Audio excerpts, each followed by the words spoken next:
거룩하신 하나님, 오늘 이 말씀을 통해 이 땅에 있는 모든 교회에게 전달하시는 하나님의 마음을 우리가 알게 하시고 그 하나님의 뜻을 우리가 알 뿐만 아니라 살아낼 수 있는 믿음을 우리에게 허락하여 주십시오. 예수 그리스도의 이름으로 기도합니다. 아멘. 제가 설교 때도 그렇고 성경 강의를 할 때도 그렇고 여러분들에게 굉장히 자주 언급하는 본문이 하나 있습니다. 마태복음 16장입니다. 제자들과 베드로의 신앙 고백으로 우리가 잘 알고 있습니다. 예수님 우리에게 묻죠. 너는 나를 누구라고 생각하느냐? 그래서 베드로와 제자들이 대답을 하죠. 주는 그리스도시고 살아계신 하나님의 아들입니다. 그 이야기를 예수님이 듣고 굉장히 기뻤을 것 같아요. 베드로와 제자들이 한 목소리를 내는 그 모습을 보고 너희들이 내가 누구인지 바로 알고 있구나. 이 마음 때문에 굉장히 감격하셨을 것 같아요. 그래서 그런지 모르겠지만 예수님께서 그 신앙 고백을 들으시고 베드로와 제자들에게 선물을 하나 주십니다. 우리가 마태복음 16장을 좀 살펴보겠습니다. 13절부터 19절까지입니다. 마태복음 16장 13절부터 19절까지의 본문을 제가 여러분들에게 읽어드릴 테니까 한번 잘 들어보십시오. 예수께서 빌립보 가이사랴 지방에 이르러 제자들에게 물어 이르시되 사람들이 인자를 누구라 하느냐? 이르되 더러는 세례 요한, 더러는 엘리야, 어떤 이는 예레미야나 선지자 중에 하나라 하나이다. 이르시되 너희는 나를 누구라 하느냐? 시몬 베드로가 대답하여 이르되 주는 그리스도시요 살아계신 하나님의 아들이시니이다. 예수께서 대답하여 이르시되 바요나 시몬아, 네가 복이 있도다. 이를 내게 알게 한 이는 혈육이 아니요 하늘에 계신 내 아버지시니라. 또 내가 내게 이르노니 너는 베드로라. 내가 이 반석 위에 내 교회를 세우리니 음부의 권세가 이기지 못하리라. 내가 천국 열쇠를 내게 주리니 내가 땅에서 무엇이든지 매면 하늘에서도 매일 것이요 네가 땅에서 무엇이든지 풀면 하늘에서도 풀리리라 하시고. 아멘. 굉장히 복된 신앙 고백을 듣고 예수님이 선물을 하나 주시죠. 천국 열쇠입니다. 제가 이 천국 열쇠라는 걸 처음 제가 인격적으로 이렇게 이 단어를 깊이 있게 묵상하기 시작할 때 첫 번째 드는 생각이 여기도 이제 제 나이가 나오는데 금은방에 있는 열쇠 모양으로 생긴 순금이었습니다. 설마 그 천국 열쇠가 내 주머니에 있는 우리 집 열쇠처럼 생기진 않았겠지. 멋있을 거야. 가만 그 본문을 묵상하다 보니까 그 천국 열쇠가 어떤 열쇠인지보다 정말 이게 순금인가? 이게 18K인가? 뭐 이런 쪽에도 관심이 많은 것 같아요. 그런데 사실 예수님께서 이 베드로와 제자들에게 전달한 이 천국 열쇠는 우리가 생각하는 그 유형의 열쇠가 아닙니다.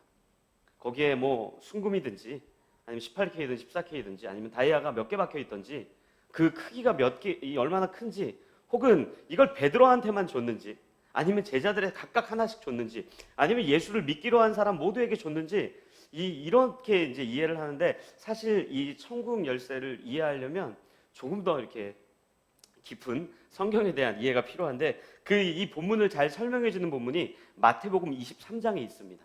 우리가 그 본문도 좀 살펴보겠습니다. 마태복음 23장 13절부터 15절까지 중간에 14절이 없기 때문에 13절과 15절을 제가 여러분들에게 읽어드리겠습니다. 들어보십시오. 화 있을진저 외식하는 서기관들과 바리새인들이여, 너희는 천국 문을 사람들 앞에서 닫고 너희도 들어가지 않고 들어가려 하는 자도 들어가지 못하게 하는도다. 화 있을진저 외식하는 서기관들과 바리새인들이여, 너희는 교인 한 사람을 얻기 위하여 바다와 육지를 두루 다니다가 생기면 너희보다 배나 더 지옥 자식이 되게 하는도다. 아멘. 굉장히 두려운 본문이죠. 무서운 본문입니다. 이 바리새인들과 서기관들에게 왜 화 있을진저 이런 무서운 이야기를 합니까? 여기 본문에 이렇게 기록되어 있어요. 천국 문을 사람들 앞에서 닫고 너희도 들어가지 않고 들어가려 하는 자도 들어가지 못하게 한다. 얼핏 보면은 천국 문을 열고 닫을 수 있는 능력이 이 바리새인들과 서기관들에게 있는 것처럼 우리가 읽을 수 있는데 사실 이 본문은 이런 겁니다. 천국의 문을 활짝 열어서 천국이 얼마나 아름다운 곳인지 설명해야 되는 책임이 너희들에게 있는데 너희들이 그 책임을 다하지 못하기 때문에 누군가가 천국을 보고 싶어서 문 앞에까지 왔다가 천국이 얼마나 복된 곳인지, 얼마나 아름다운 곳인지 너희가 말씀을 통해 알고 있는 것처럼 그렇게 설명하고, 그리고 너희의 삶을 통해 보여줘야 되는데, 직접 뭐 천국문을 열었다 닫았다 하는 게 아니라 마치 천국문을 꾹 닫는 것처럼 천국이 어떤 곳인지 너희는 그렇게 바르게 가르치지도 않고 바르게 살지도 않는구나. 여러분들, 이 세상에 있는 수많은 사람들이 교회와 예수 그리스도에 대해서 어떻게 알아갈 수 있겠습니까? 죄송한 표현이지만 우리도 성경을 읽지 않는데 예수 믿지 않는 사람들이 성경을 읽을까요? 물론 학문적으로 접근하는 분들이 계시겠죠. 저 같은 사람이나 이 자리에 앉아 예배를 드리는 우리 모두와 같은 사람의 삶을 보면서, 아, 저것이 교회이구나. 아, 저것이 예수 믿는 사람들의 모습이구나. 아, 저 사람들의 생각과 저 사람들의 행동을 보니까 교인들은 저렇게 하는 거구나. 이 판단을 해버린단 말이에요. 이때 당시 수많은 사람들이 주님께서 이 복음서에서 나타난 것처럼 수많은 기적을 일으키시고 하나님의 은혜를 끝없이 전달했을 때 예수를 믿고자 그들 앞에 나왔는데, 이 바리새인들과 서기관들의 잘못된 가르침과 잘못된 삶을 통해서 마치 천국문이 꽝 하고 닫히는 것처럼 천국이 어떠한 곳인지 설명하지 못하는 삶을 이 마태복음 23장에서 전하고 있는 거죠. 그렇다면 예수님께서 베드로와 제자들에게 전달했던 이 천국 열쇠는 뭡니까? 순금이 아니라 18K가 아니라 다이아가 박혀있는 크고 묵직한 것이 아니라 하나님의 백성으로서 하나님의 나라가 얼마나 아름답고 풍성한지를 마땅히 전달해야 되는 그 책임을 이 마태복음 16장과 23장에 기록한 겁니다. 그런 의미에서 이 요한계시록은요, 제가 앞으로도 계속 반복해서 말씀드리겠지만 하나님께서 교회에게 보낸 편지예요. 교회가 어떻게 살아가야 하는지, 교회가 어떤 가치를 갖고 있어야 하는지, 교회가 어떤 사랑을 실천해야 하는지, 교회는 어떠해야 되는지, 성도들은 어떻게 살아가야 하는지를 전달한 메시지가 이 요한계시록입니다. 그런데 우리는 교회가 어떠해야 하는지보다 이 6장, 7장 이후에 나오는 마지막 때에 대체 어떤 일이 일어날지, 여기에 관심이 더 많죠. 물론 저도 궁금합니다. 주님 구름 타고 오신다 그랬는데 진짜 손오공처럼 구름 타고 오시나? 근둔하고 부르나? 아니면 그 구름은 조금 더 회색인가? 하얀색이 가까운가? 아니면 구름이 가득한가? 구름이 뭉게구름인가? 우리 아이들 표현으로 솜사탕처럼 생겼나? 여러분들, 제가 톡한톡한 물어볼게요. 예수님께서 구름을 타고 오시던, 뭐 그냥 오시던, 이 보잉 777? 이게 제일 좋나요? 787인가요? 그걸 타고 오시던 무슨 상관이 있습니까? 마지막 때에 나팔 소리가 울려 퍼지는데 그 나팔 소리가 알토든지 베이스든지 소프라노든지 그 상관이 크게 있습니까? 바뀝니까? 변합니까? 그것에 따라 무언가 환경이 달라집니까? 전혀 그런 거 없거든요. 오히려 요한계시록은 6장 이후에 나오는 본문은 마지막 때 어떠한 일이 있을 거다를 설명하기보다 반드시 마지막 때가 있을 것이다. 반드시 내가 다시 올 것이다. 반드시 내가 이 땅에 심판하러 올 것이다. 내가 이 땅에 너희들을 구원하러 올 것이다. 이 메시지를 갖고 있고, 그 메시지 앞에서 교회는 그렇다면 그 마지막 때를 어떻게 살아가야 하는지, 어떤 자세로 우리가 교회 되어야 하는지, 그 마지막 때가 반드시 있을 텐데 우리는 어떠한 생각을 갖고 살아가야 하는지를 전달하는 것이 훨씬 더 중요하단 말이에요. 그런 의미에서 요한계시록 1장부터 5장까지의 내용이 저는 개인적으로 6장 이후의 내용도 중요하지만 훨씬 더 중요하고 교회가 훨씬 더 집중해서 묵상해야 되는 본문이라고 생각을 합니다. 오늘 우리가 같이 읽었던 이 본문에 두 개의 교회가 나와요. 서마나 교회와 버가모 교회입니다. 그 서마나 교회와 버가모 교회의 이 요한을 통해서 무슨 이야기를 하시는지 제가 여러분들에게 다시 한번 좀 읽어드리겠습니다. 제가 9절 좀 읽어드리겠습니다. 들어보십시오. 내가 내 환난과 궁핍을 알거니와 실상은 네가 부유한 자니라. 자칭 유대인이라 하는 자들의 비방도 알거니와 실상은 유대인이 아니요 사탄의 회당이라. 아멘. 서마나 교회 뭐라 그럽니까? 네가 지금 환난을 겪고 있고 궁핍한 건 내가 안다. 사실 여러분들 이 궁핍이라는 단어는 그렇게 많이 나오진 않습니다. 성경을 보다 보면 환난, 고난, 뭐 이런 인내 이런 단어는 많이 나오지만 궁핍이라고 하는 단어는 그렇게 많이 나오지 않아요. 그런데 이 궁핍이라는 단어를 사용한 걸로 봐서 이 서머나 교회는 정말 배고팠던 교회 같아요. 그럴 수밖에 없는 것이 이때 당시에 이 예수를 믿는 교회 성도들이 각자가 살아가기가 너무너무 힘들었습니다. 왜 그런가 하면 이 이스라엘 백성들, 특별히 이 예수님을 믿는 사람들, 더 특별히 이 교회라고 불리는 성도들이 왜 살아가는 게 힘들었냐면, 사실 성도들은 그때 당시에 로마의 권력 앞에 도전을 하고 쿠데타를 일으켜서 로마 황제의 자리에 앉고자 하는 욕심이 없었습니다. 그러면 사실 로마 입장에서는 이 교회가 그렇게 눈에 가시거리가 될 게 없어요. 왜냐하면 쿠데타도 안 일으키죠. 그리고 예수님의 실천대로 살면은 정말 좋은 사람들이거든요. 그렇다고 뭐 로마의 황제를 암살해라, 우리가 쿠데타를 일으키자, 다른 나라와 우리가 힘을 합쳐가지고 우리가 무찌르자, 이럴 만한 사람들이 아니었어요. 굉장한 약자들이었고, 심지어 예수님께서 야, 로마 사람들이 세금 내라 그러면 내자. 그러면 로마 입장에서는 그렇게 힘들게 할 필요가 없었는데, 왜 힘들었는가 하면 이때 당시에 로마의 황제가 요구했던 것이 딱 하나였어요. 뭐냐면 내가 신이니까 나를 신처럼 모셔. 이게 이제 걸리는 거예요. 세금을 내는 것 할 수 있습니다. 노예 생활하는 것 할 수 있습니다. 그런데 로마의 황제를 신이라고 고백하는 거, 우리 그거는 못합니다. 이것 때문에 이 사람들에게 취업의 자리도 안 주고요, 비즈니스를 시작하고자 하면 다 나가버리고요, 무역권을 주지도 않고 아무 일도 못하게 했으니까 먹고 살 길이 없는 거죠. 당연히 어렵죠.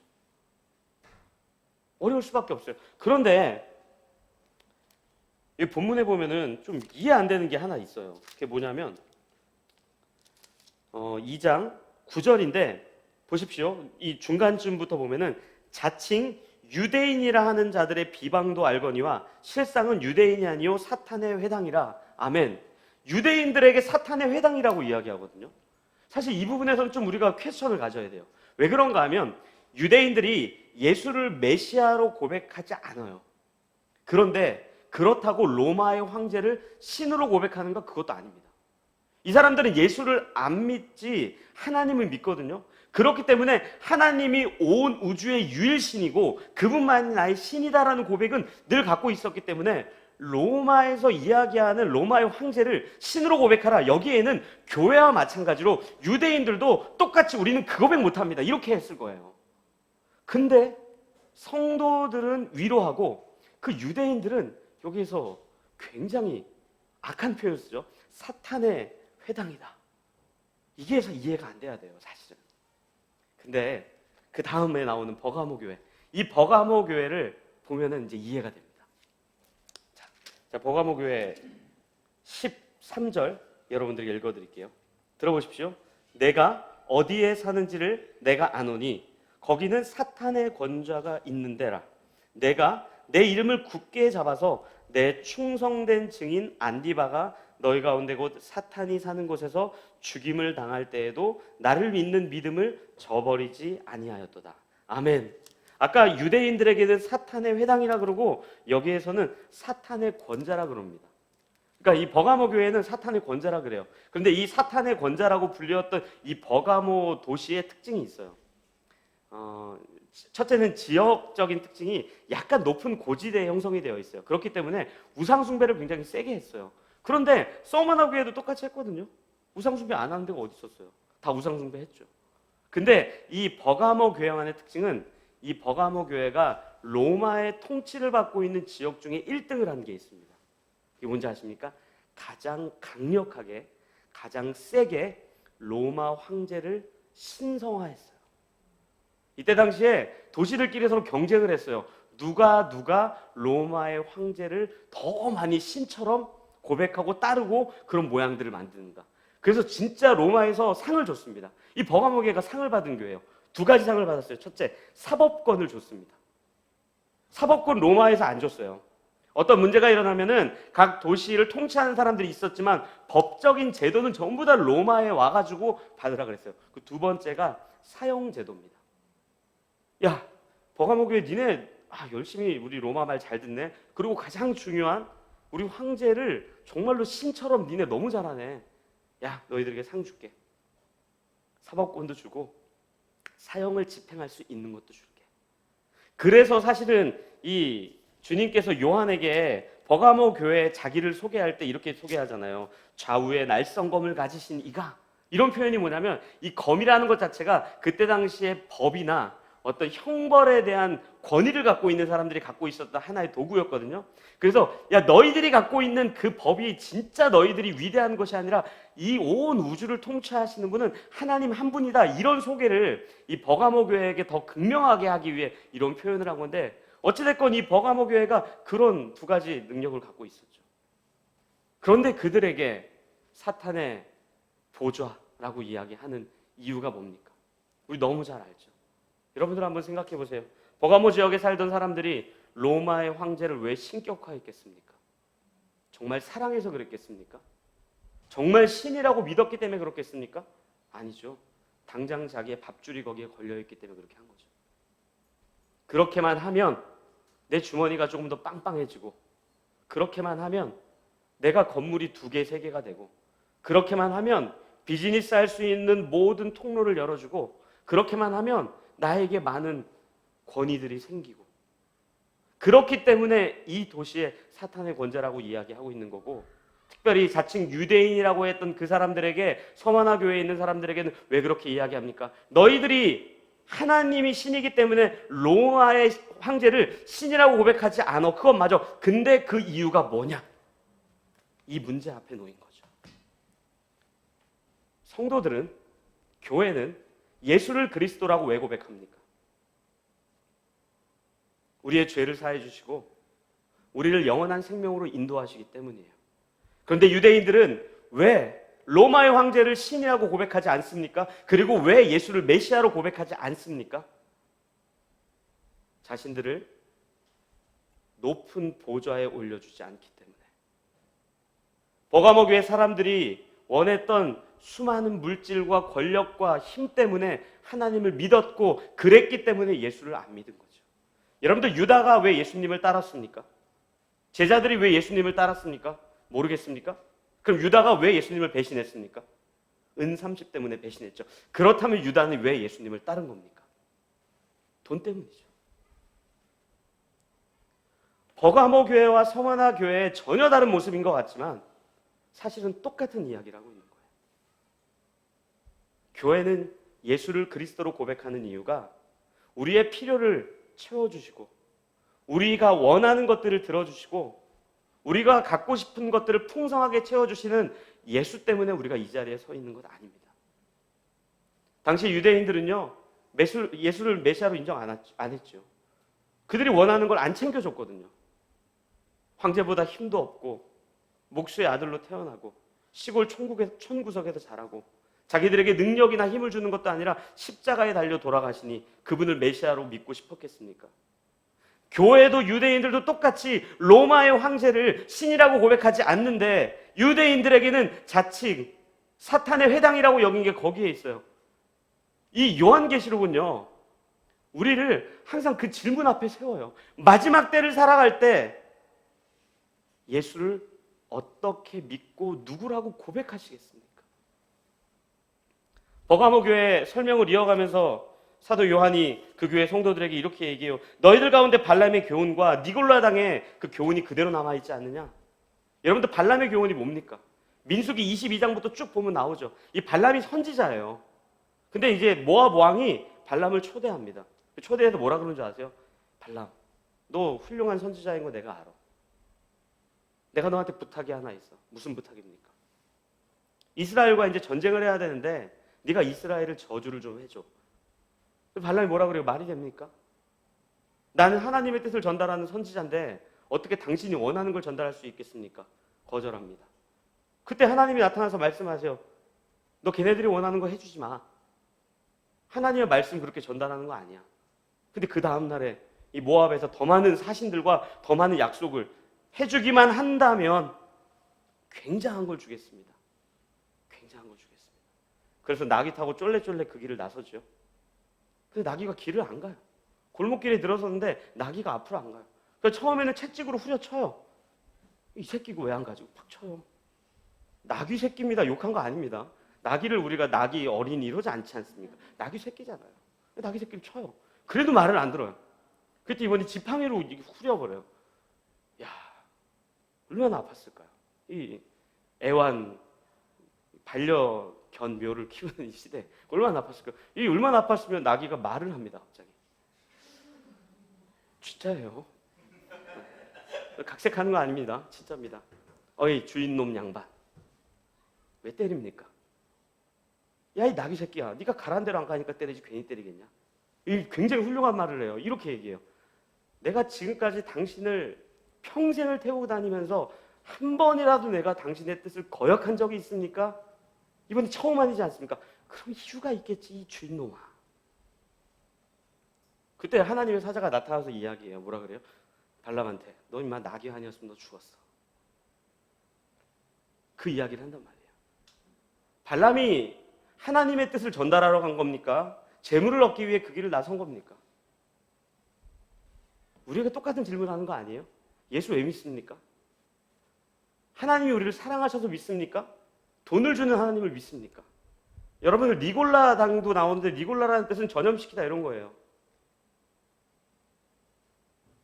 우리의 인생은요, 우리의 신앙은 이때 당시 초대교회가 겪었던 불구덩이 앞에, 화영장 앞에, 십자가형 앞에 세우시지 않으세요. 우리의 신앙을 늘 어디에 세우십니까? 너는 예수를 누구라 하느냐? 왜 예수를 믿느냐? 이 질문 앞에 우리를 세우신다고요. 사도 바울이 사랑하는 디모데에게 마지막 때에 대한 내용을 디모데 후서에서도 한번 전하거든요. 여러분들 그 본문을 제가 읽어드릴게요. 디모데 후서 3장입니다. 들어보십시오. 너는 이것을 알라. 말세에 고통하는 때가 이르러. 말세에 분명히 고통하는 때가 이른데요. 그 고통이 뭡니까? 사람들이 자기를 사랑하며, 돈을 사랑하며, 자랑하며, 교만하며, 비방하며, 부모를 거역하며, 감사하지 아니하며, 거룩하지 아니하며, 무정하며, 원통함을 풀지 아니하며, 모함하며, 절제하지 못하며, 사나우며, 선한 것을 좋아하지 아니하며, 배신하며, 조급하며, 자만하며, 쾌락을 사랑하기를 하나님 사랑하는 것보다 더하며. 아멘. 이게 말세에 우리가 겪을 고통이라고 사도 바울이 디모데에게 이야기하고 있는 거예요. 서머나 교회의 이야기가, 버가모 교회의 이야기가 다른 교회의 이야기이고 과거에만 있었던 이야기입니까?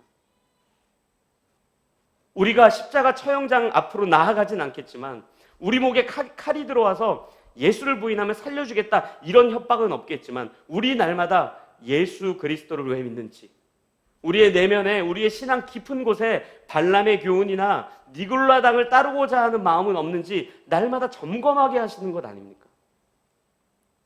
교회의 도전은 여기에 있어요. 더 큰 도전은 뭔지 아십니까? 이렇게 살아도 외형적으로는 전혀 그렇게 보이지 않는다는 데 있어요. 그뿐입니까? 세상에서 그것을 전혀 이상하게 여기지 않는 시대를 살아가고 있어요. 평안한 것 같으십니까? 이 질문이 우리 가운데서 하루에 한 번 이상 안 나오면 우리 신앙에 문제 있는 거예요. 유대인들도요, 보좌 위에 앉혀주고 하늘에서 금가루를 뿌려주고 아파트를 두세 채 주시는 그런 하나님 다 사랑합니다. 저 문을 열고 나가보십시오. 만약에 예수님께서 우리에게 그런 것들을 보장해 준다면 100명 중에 100명은 다 이 자리로 올 겁니다. 근데 우리 이 자리에 왜 있습니까? 그것 때문입니까? 아니잖아요.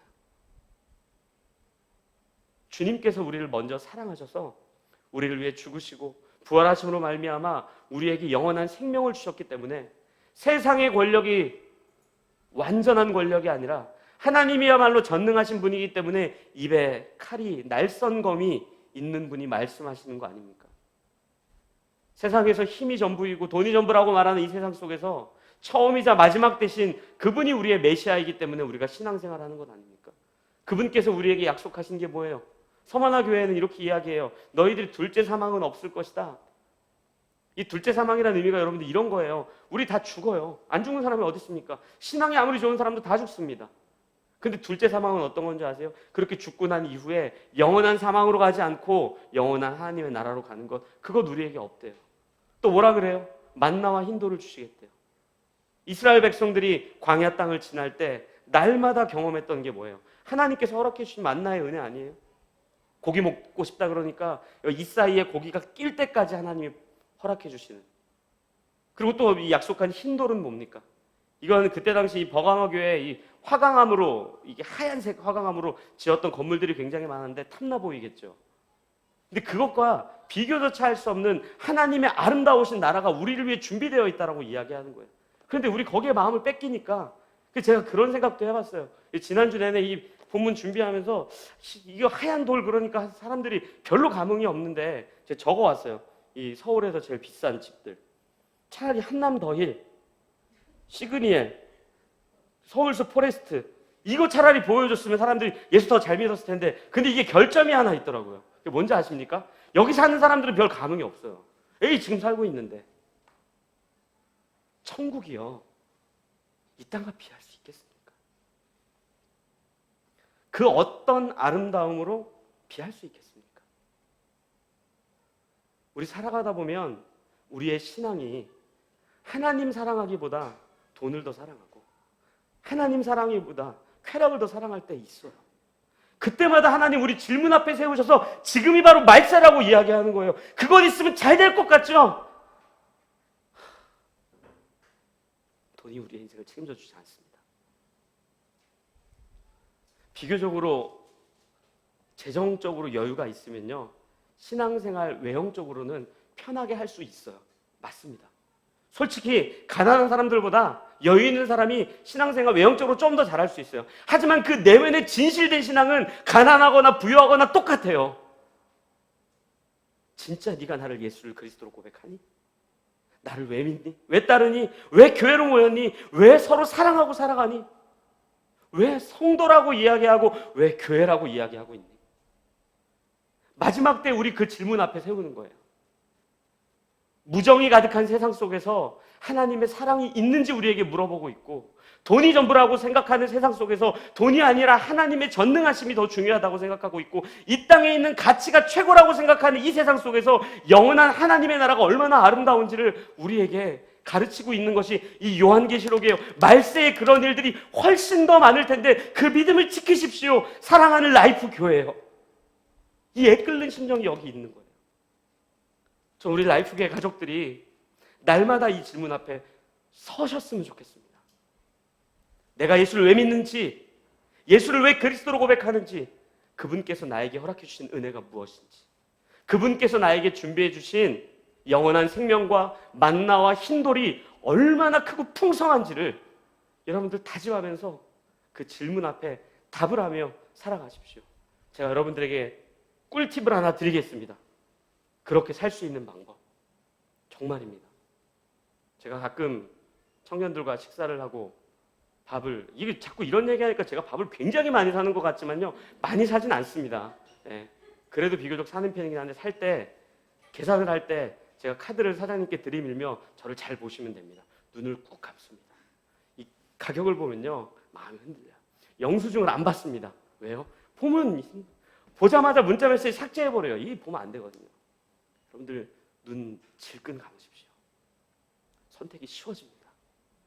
에라 모르겠다. 훌륭한 믿음입니다. 될 대로 되라. 아유, 굉장히 멋진 겁니다. 그렇게 멋지게 우리 살아야죠. 주님 오시잖아요. 저는 우리 라이프교회 가족들이 힘들겠지만 눈 감을 때 질끈 감고 주를 더 많이 선택하며 살았으면 좋겠어요. 우리 믿음을 위해서 같이 이렇게 좀 기도했으면 좋겠습니다.